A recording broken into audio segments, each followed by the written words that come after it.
É o WW voltando do intervalo, dando boa noite agora aos novos participantes da nossa roda. Temos o grande prazer, que é a distinção de saber que o comandante Carlos Lima, ele é comandante do submarino Ticuna, da Marinha do Brasil, encontrou a disposição de participar da nossa roda e, evidentemente, Lorival Santana, o nosso analista internacional. O comandante Carlos Lima se dispôs a ajudar a gente a entender tudo que está em jogo quando se trata de uma nave naquelas profundidades. Primeiro vamos aos fatos hoje, que são muito tristes.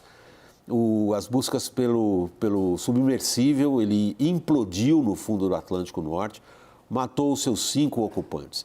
A Marinha dos Estados Unidos disse agora à noite que já no domingo, um sistema secreto americano para detectar a possibilidade de submarinos inimigos na área, já havia detectado um ruído que hoje se sabe consistente com uma implosão, exatamente ali onde foram encontrados por um aparelho remoto de busca os restos do Titã, desse submersível no qual foram todos eles vitimados, os tripulantes.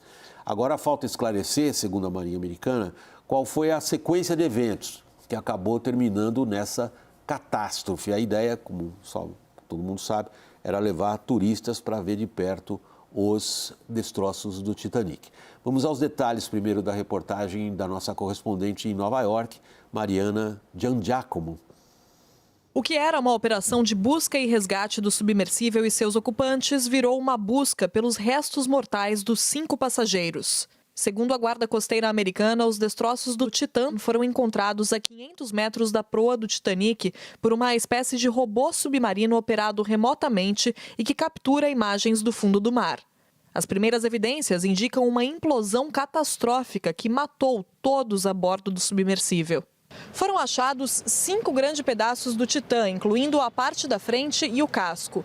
Ainda não há informações sobre o que causou a implosão. Agora, especialistas e autoridades tentam traçar uma linha do tempo dos acontecimentos.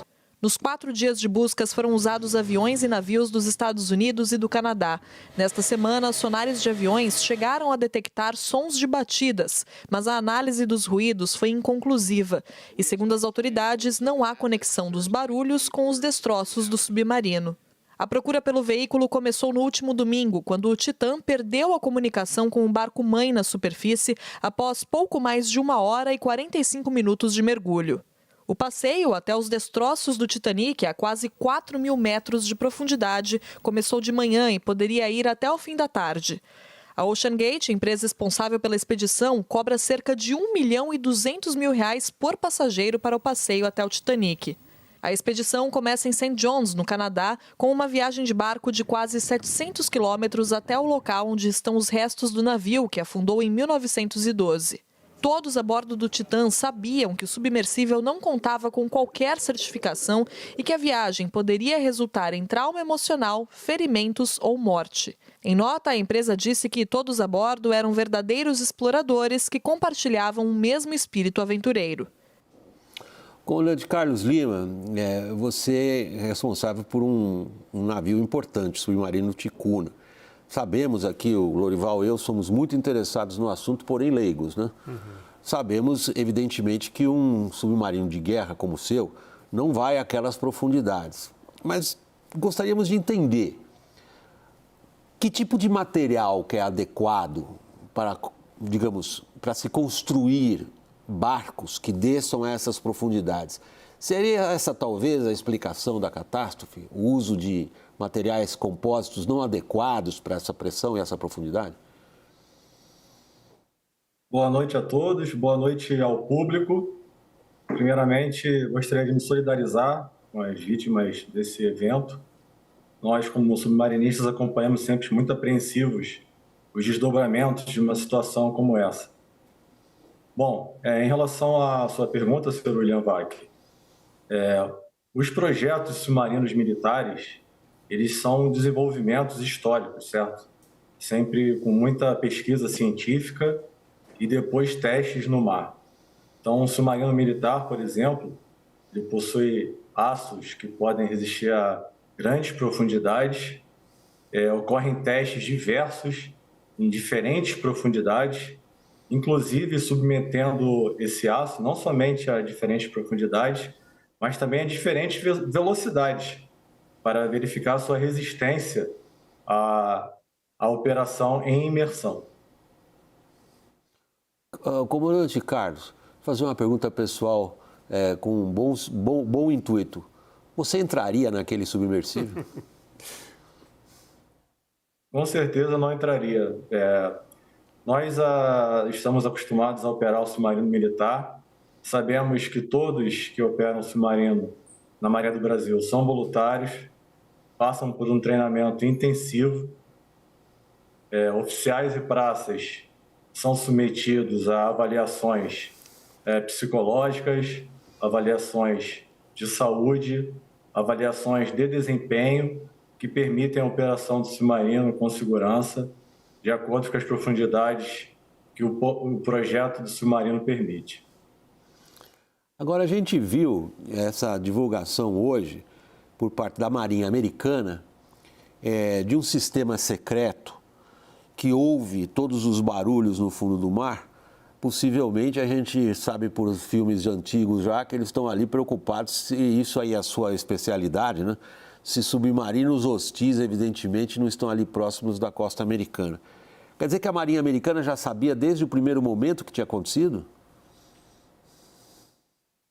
Bom, eu não poderia afirmar tal fato, mas realmente os Estados Unidos possuem capacidade de monitorar suas águas litorâneas, assim como a Marinha do Brasil sempre busca também monitorar as atividades de embarcações nas nossas águas jurisdicionais.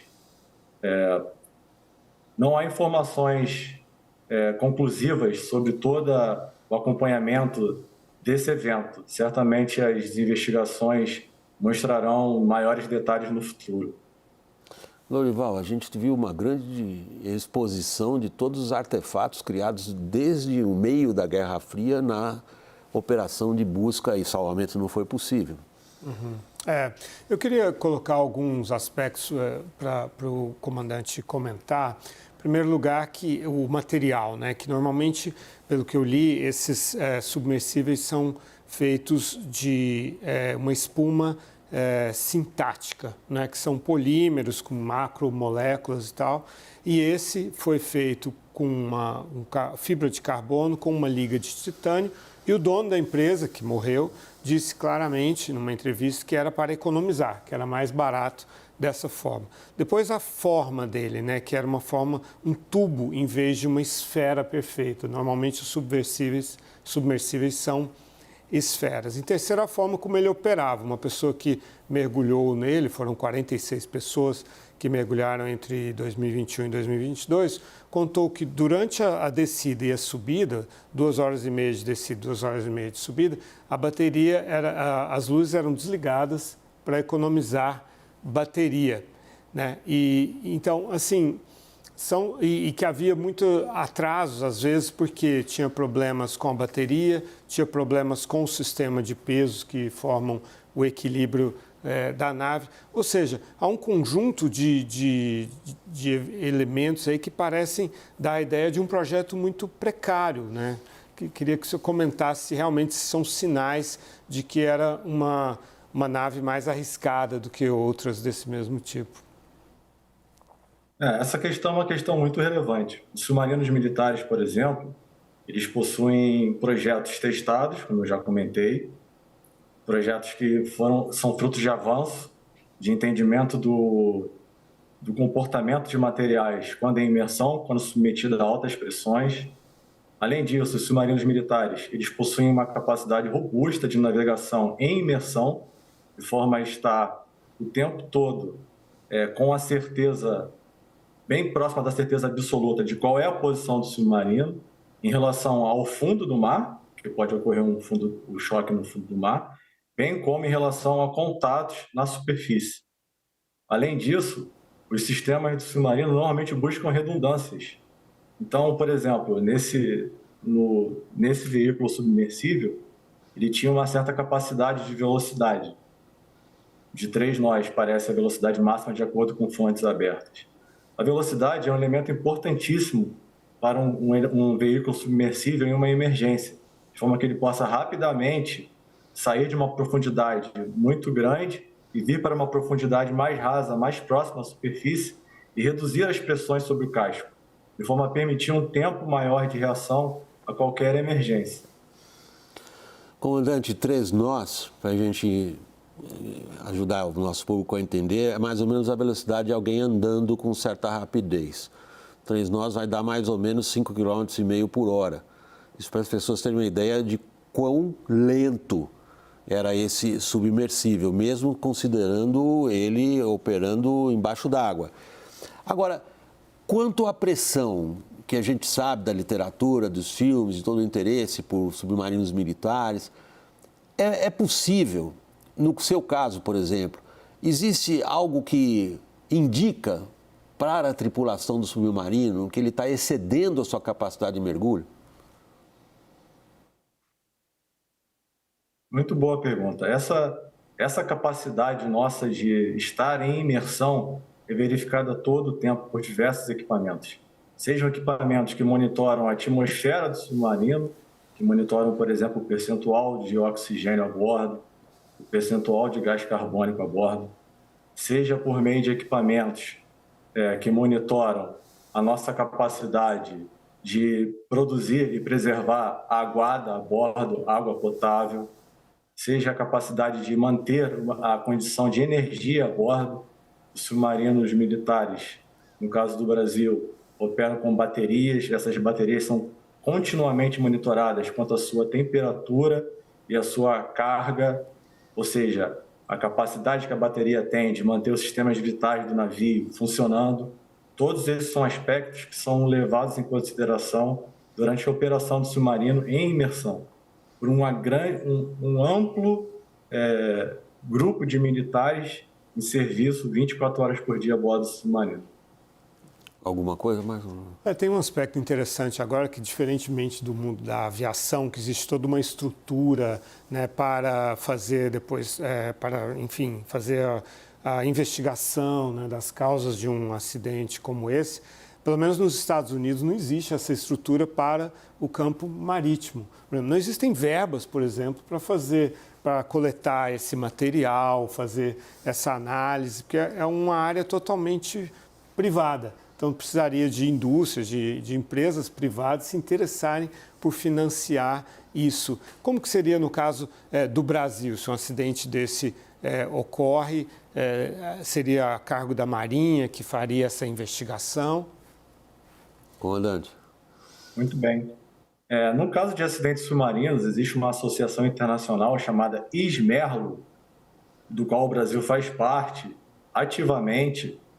Ocorrem conferências anualmente sobre marinhas que empregam submarinos, de forma que as marinhas, cada uma conheça a sua capacidade e possa apoiar uma a outra em eventos dessa natureza. Essa é uma maneira de garantir uma resposta rápida a eventos e sinistros com meios mergulhados, como ocorreu nesse caso.